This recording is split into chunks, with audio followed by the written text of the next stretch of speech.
Agora são 7h54, 27 de maio, dia da Mata Atlântica. E a gente está aqui em nossos estúdios com o Mário Mantovani, que é diretor de políticas públicas da Fundação SOS Mata Atlântica. Olá, Mantovani, bom dia. Bom dia a todos os ouvintes. Aqui de novo, nessa casa de muitas histórias da minha vida. Eu quero que você compartilhe também essa história tão interessante com os nossos ouvintes, internautas, telespectadores. Conta pra gente, aqui na Rua Carlos Sampaio 305, o que era esse local aqui? Era uma casa de freiras onde tinha almoço, que todo mundo vinha almoçar aqui da região, porque era mais barato. E aqui começou uma linda história de amor que vai pelos 40 anos aí já. Olha que louco. Oi, conta pra gente, muito vai. Muito bom. Revele essa história. Eu já estou mandando aqui mensagens para a patroa contando essa história. Que maravilha. Você conheceu ela aqui nessa casa? Conheci aqui nessa casa, olha que bom. Que maravilha. Você já sentiu uma emoção já sentiu o clima, aqui, essa energia. Que bacana, Mário. Bom, a gente vai falar aqui desse dia, né, da Mata Atlântica. Eu vou dar um dado aqui que vocês já divulgaram, né? Desmatamento da Mata Atlântica entre 2017 e 2018 caiu 9,3% em relação ao período anterior de 2016-2017, que por sua vez já tinha sido o menor desmatamento registrado pela série histórica do Atlas da Mata Atlântica, iniciativa da Fundação SOS Mata Atlântica e do Instituto Nacional de Pesquisas Espaciais, o INPE, né, que monitora o bioma desde 1985. A que se deve esse resultado positivo, Mário? Bom, essa é uma coisa impressionante, porque nós estamos falando de uma cultura de degradação que tem o Brasil. Desde que o branco aqui chegou, a gente vem tendo ciclos econômicos. A gente passou pela cana, pau-brasil primeiro, que deu nome ao país, inclusive, uma árvore da Mata Atlântica, e todos os outros ciclos, mineração, café ultimamente, e depois, com tudo degradado, a questão das pastagens. O que a gente percebeu é que, quando começou o movimento de redemocratização, nós já tínhamos grupos que estavam atuando, como a Jureia, por exemplo, vários outros movimentos que existiam. E se percebia que a Mata Atlântica era uma das florestas interessantes, mas que sabia que tinha algum problema. Os nossos primeiros dados, quando surge a SOS 86, mostra que a gente perdia um campo de futebol de floresta a cada 4 minutos e restavam quase 10% da área original. Então, todo o esforço que foi feito, e é uma coisa para se dizer, o INPE, o Instituto Nacional de Pesquisas Espaciais, foi pioneiro nessa questão de monitorar com satélites no mundo inteiro. Ele quem trouxe essa metodologia e aprimorou na Mata Atlântica. Então, quando você conhece, você tem mais estratégias para poder estar fazendo ações de recuperação.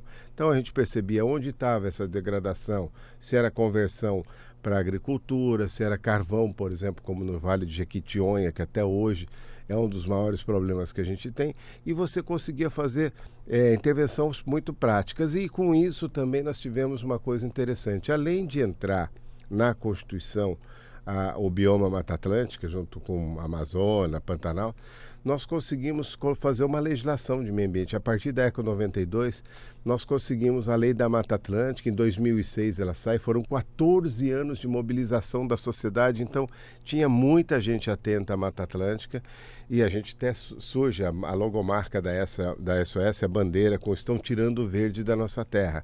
Essa foi a chamada, aquilo que provocou a sociedade. E lógico que depois disso as aplicações da legislação que não tem, olha, insegurança jurídica, é bom a gente falar isso porque essa semana está entrando no Congresso mais uma alteração no Código Florestal. Os ruralistas estão pedindo segurança jurídica, que quer dizer, em última instância, é uma anistia total. Aquilo que o Código Florestal Ruralista não conseguiu alguns anos atrás, 7 anos atrás, agora querem fazer através de uma medida provisória. Então, essa é uma luta constante, mas a Mata Atlântica mostrou que é efetivo. Hoje vamos ter um encontro dos secretários dos 17 estados onde tem a Mata Atlântica.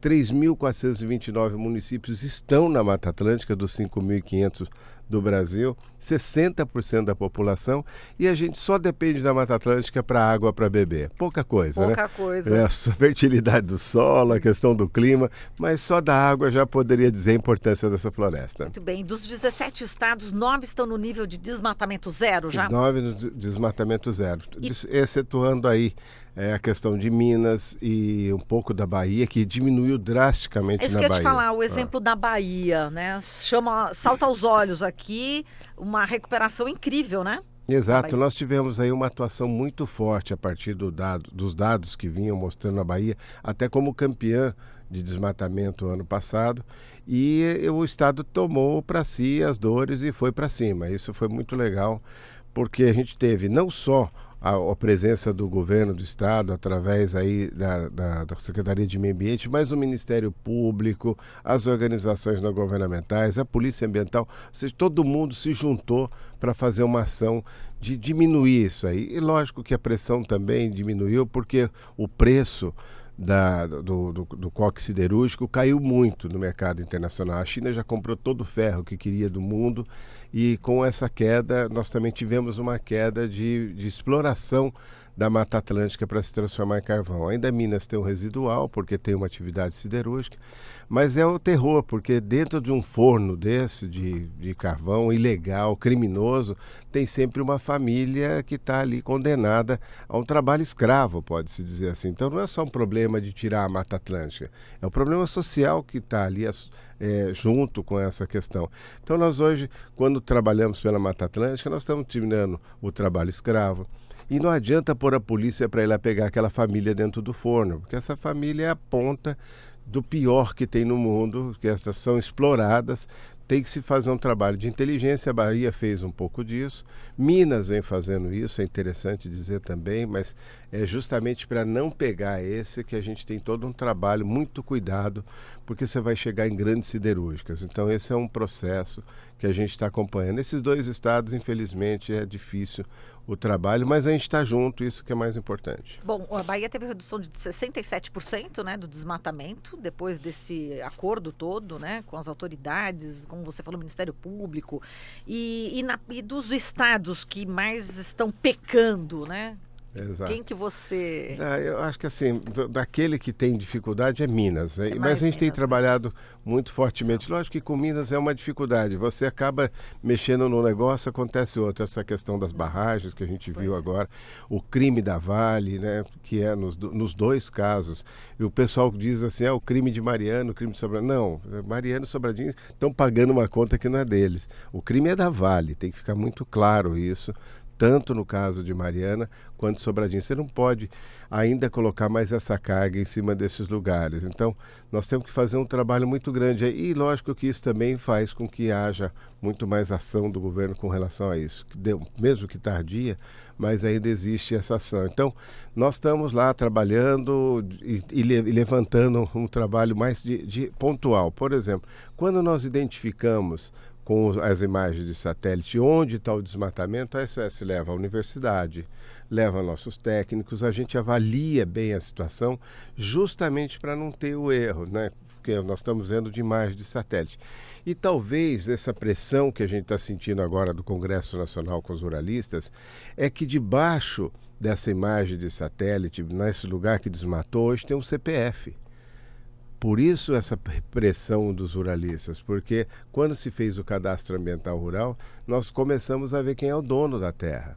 Até então você falava, está tirando verde, está no estado tal. Hoje a gente já consegue fazer por municípios, por bacias hidrográficas, e agora já se sabe quem é o dono dessa terra. Então muda essa relação, talvez por isso essa pressão muito grande dos ruralistas contra o Código Florestal, por essa anistia, porque quem desmatou teria a obrigação de recuperar. E eu acho que tem um dado aqui muito importante, quando a SOS traz isso. Nós percebemos, o Brasil fez um acordo do clima que tem que falar, eu acho que esse presidente está completamente insano, porque ele não sabe, tanto quanto o Trump. O Acordo de Paris nasce no Brasil, nasce no Rio de Janeiro. A Conferência de Biodiversidade, a Convenção de Biodiversidade, tudo isso nasce aqui. E nesse momento o Brasil faz um acordo global de ter a recuperação de 15 milhões de hectares de floresta e recuperar pastagens. Se não for na Mata Atlântica, não tem outra área para fazer. Então, nós estamos perdendo duas chances de começar a fazer esse trabalho. E a pressão dos ruralistas é o contrário. É para que a gente não tenha recuperação e ainda se dê anistia. Eles não vão se obrigar a recuperar.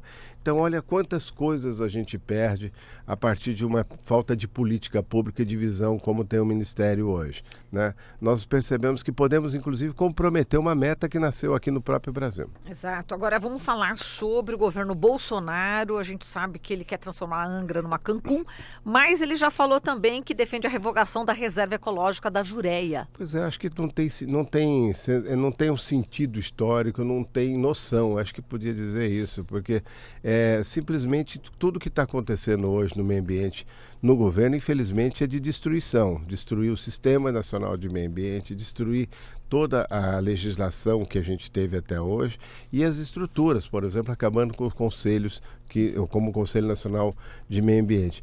A questão da Jureia foi feita em plena ditadura militar. Os militares admitiram que ali não deveria ter, depois da mobilização da sociedade, acho que foi a maior campanha, eu participei dessa campanha, estava aqui naquela época, nessa casa, começando essa campanha. Em que ano foi? 78, 77, a gente já começava, era um movimento em defesa da Jureia, olha que coisa fantástica. E aí o próprio governo militar achou que aquilo não era para ser uma usina nuclear, que era com o Maluf querendo construir. Olha do que a gente escapou.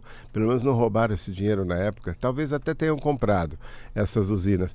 Mas o que a gente percebeu foi que a sociedade mobilizou e nós conseguimos fazer aí com o ministro, até que era o secretário especial naquela época, Dr. Paulo Nogueira Neto, que conseguiu convencer os militares que ali devia ser uma área protegida. E olha que joia que é isso.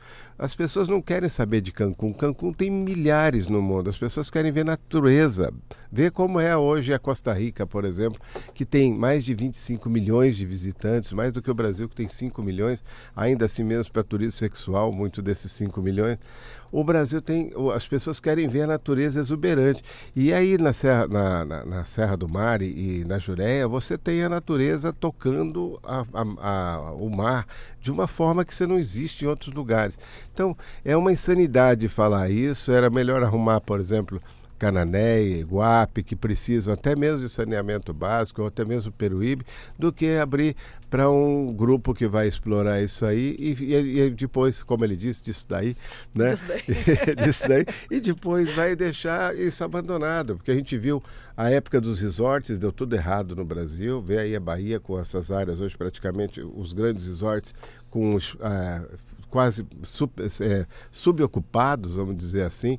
Nós vimos a ideia quando se falava de fazer os parques temáticos, alguns nessa região, também não foi, não vai ser agora, e a iniciativa privada jamais entraria nisso. Nós que trabalhamos hoje com os grandes grupos de turismo no mundo, principalmente eu que conheço quase todos esses grupos que trabalham com turismo, a SOS Mata Atlântica ganhou um prêmio nessa região como o melhor projeto de ecoturismo pela revista Condé Nast Travel, com polo do Lagamar. Nós precisamos promover esse tipo de coisa que é o que interessa para o turista. Se naquela época a gente errou, talvez, o time, porque não tinha acesso, você imagina, a gente chamava as pessoas para conhecerem essa região do Vale do Ribeira, o Lagamar, né? E você falava, bom, então você pega a Estrada da Morte e chega lá. Não dava. Agora você tem uma BR-116, você pode chegar. Vamos promover esse turismo e incluir aquelas pessoas que mantiveram esse lugar assim. Isso que eu ia te perguntar, a comunidade tradicional, né? É muito importante, porque eu lembro que eu até fiz uma série que você conhece, você participou também, sobre a Jureia, onde o governo do estado, eles puniam, né? O governo do estado punia aquelas pessoas que queriam construir uma pontinha, uma pinguela ali, né? Para atravessar, não podia derrubar nada e acabou até o seu peixe. Né? Eu lembro do seu peixe que morreu ali porque ele queria construir, queria modificar ali, colocar a substituição da madeira ali na pontezinha. Ele acabou numa grande chuva morrendo ali porque, enfim, o governo do estado, o secretário do Meio Ambiente impediu que pudesse construir ali uma pequena ponte. E o governo do estado depois coloca um assentamento sem noção também ali do lado de onde o seu peixe estava. Então, falta política pública. Eu tive várias vezes com o seu peixe, a gente conversava muito com ele, porque ele acabou sendo o paradigma das comunidades tradicionais, mas a gente tem ali quilombos, a gente tem no Vale do Ribeira os caiçaras, tudo que precisa ser reconhecido. E é isso que o turista quer. Quando você sai, por exemplo, lá de Paranaguá até Cananéia, por dentro do Lagamar, é talvez um dos lugares mais lindos, né, com a Ilha do Cardoso. E tem uma coisa interessante, a SOS nasce na Ilha do Cardoso. Olha que coisa.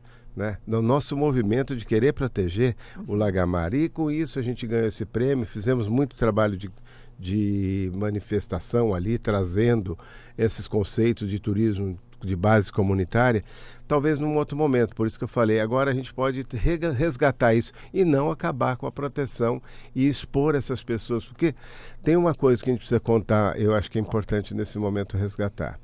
Essas comunidades tradicionais, elas foram salvas e de uma forma. Antes disso, nós tínhamos um arquiteto famoso de São Paulo tentando fazer ali um grande condomínio de 70 mil casas para a época, dentro dessa área da Jureia. Depois veio a Nuclebras, a famosa Nuclebras, né? Sim. Que eu me lembro, inclusive, usou muitos desses caiçaras como guardas. Eu mesmo já saí corrido de lá várias vezes, porque eles usavam armado para esse pessoal que nem tinha informação. Diziam, então os comunistas chegando aí, no nosso caso era diferente, porque era vermelho por dentro e verde por fora, mas era comunista. Sim. Mas uma coisa interessante, que nós depois tivemos que resgatar esse pessoal que foi trabalhar como guardas. Olha aquilo, perderam, não era guarda-parque, era para tirar os comunistas que queriam tomar aquele lugar.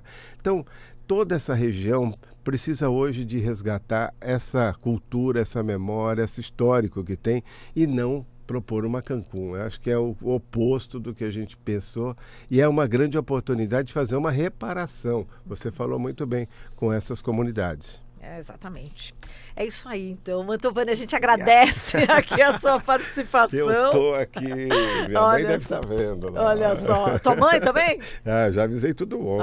Dá um beijo na tua mãe. Tá bom. Legal. Um grande abraço. Me chama sempre que eu tô facinho. Tá pra certo. vir contar a história comigo. Que bom, Mantovani. Falou, gente. Viva a Mata Atlântica. Viva a Mata Atlântica. Falamos aqui, Valeu. Um beijo, querido. Falamos com Mário Mantovani, diretor de políticas públicas da Fundação SOS Mata Atlântica.